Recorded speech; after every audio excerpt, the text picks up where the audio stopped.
Assalamualaikum warahmatullahi wabarakatuh.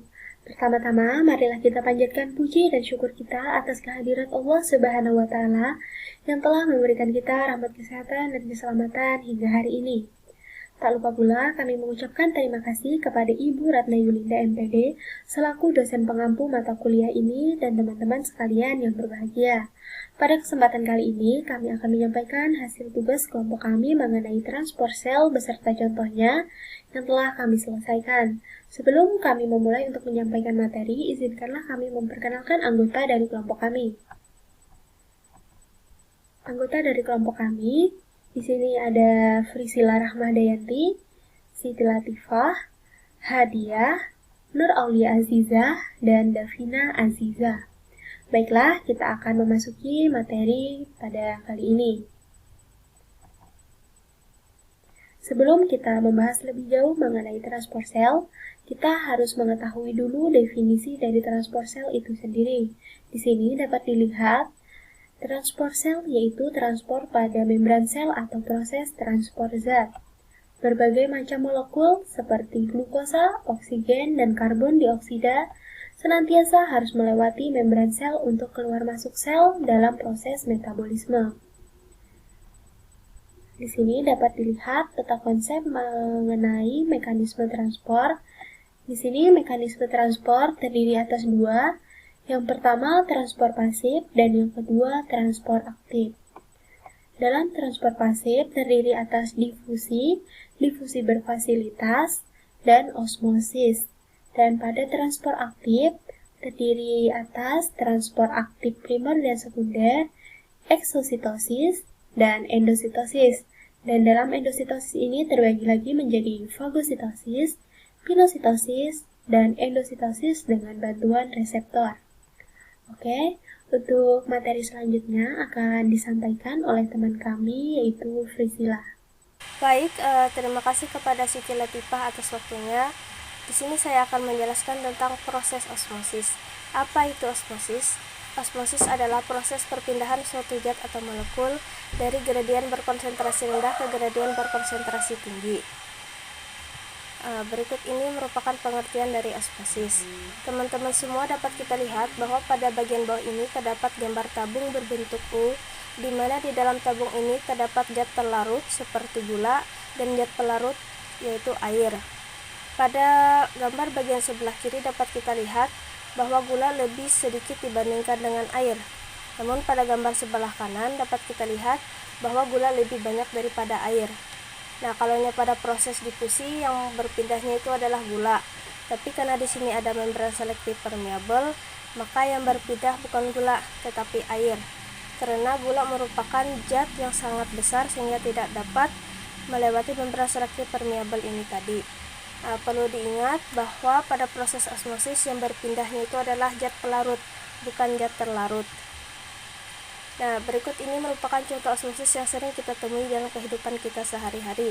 Yang pertama ada penaburan garam pada siput, yang kedua pembuatan agar-agar, yang ketiga kentang dalam larutan gula, yang keempat tanaman menyerap air dari tanah, yang kelima kismis dalam air, yang keenam asinan telur, yang ketujuh mencuci tangan, dan yang terakhir adalah buah anggur yang direndam air.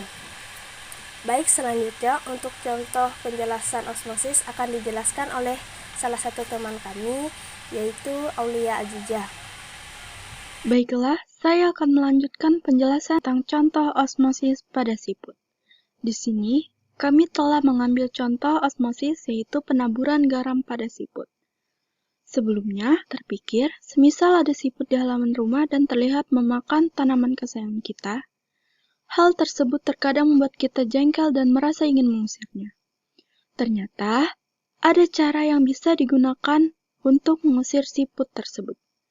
Caranya adalah dengan menaburkan garam di tempat yang sering didatangi oleh siput. Garam bahkan menjadi bahan yang sangat berbahaya dan mematikan untuk siput. Pertanyaannya di sini adalah, mengapa garam dapat begitu kejam untuk membunuh siput? Garam yang berbahaya bagi siput ternyata berkaitan dengan cara siput bergerak. Siput adalah hewan yang termasuk dalam keluarga moluska yang bergerak dengan perutnya.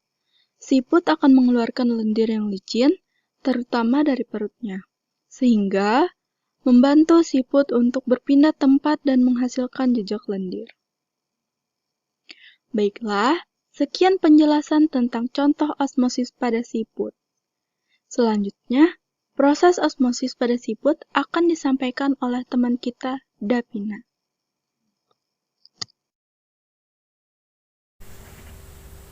Seperti yang sudah dijelaskan Aulia sebelumnya, dapat kita ketahui bahwa adanya kaitan antara garam dengan cara bergerak siput, sehingga hal tersebut dapat mengancam nyawa siput. Maka dari itu, saya akan menjelaskan lebih spesifiknya lagi mengapa garam dapat membunuh siput. Hal itu dikarenakan proses osmosis yang dialami oleh siput, sehingga membuat siput mati. Di sini dapat kita lihat pada PowerPoint mengenai proses osmosis pada siput. Nah, awal mulanya ketika tubuh siput terkena garam, maka akan terjadi proses osmosis yang dimana air pada tubuh siput akan cepat ditarik keluar dari sel-sel kulit siput. Proses osmosis ini akan terjadi saat ada larutan yang bertemu atau mengenai membran permeable. Membran permeable sendiri adalah membran yang dapat dimasuki oleh semua cairan dan gas.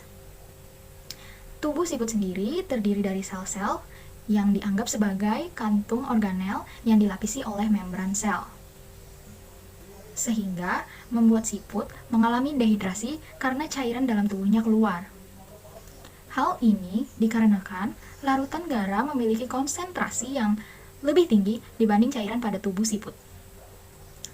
Cairan yang keluar dari tubuh siput berupa air bercampur lendir dan akan menghasilkan gelembung-gelembung sehingga membuat siput mati. Nah, bagaimana penjelasannya teman-teman? Apakah dapat dimengerti? Jika belum, kami juga menyediakan kesimpulan pada slide akhir. Sekian penjelasan dari saya mengenai proses osmosis yang terjadi pada siput.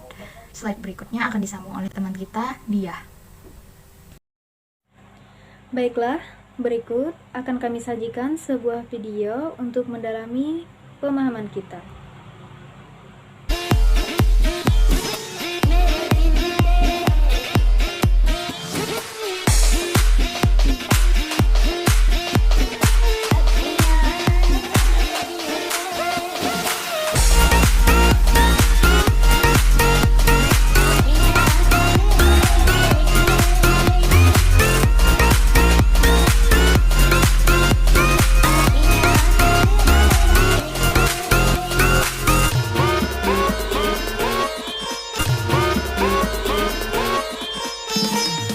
Baiklah, setelah selesai menonton video, kesimpulan yang kami dapat adalah kulit siput yang lembab bertindak sebagai membran semi-permeable, konsentrasi garam yang tinggi pada kulit siput mengeluarkan air dari selnya melalui osmosis. Air keluar karena ini menyamakan konsentrasi garam antara bagian luar dan dalam kulit siput. Seperti kebanyakan organisme hidup lainnya, siput membutuhkan air untuk bekerja, dan jika mereka kehilangan terlalu banyak air, mereka layu dan mati. Terima kasih untuk perhatiannya. Kurang lebih mohon maaf. Demikian akhir presentasi dari kami. Semoga bermanfaat untuk kita semua. Sekian dari saya. Wassalamualaikum warahmatullahi wabarakatuh.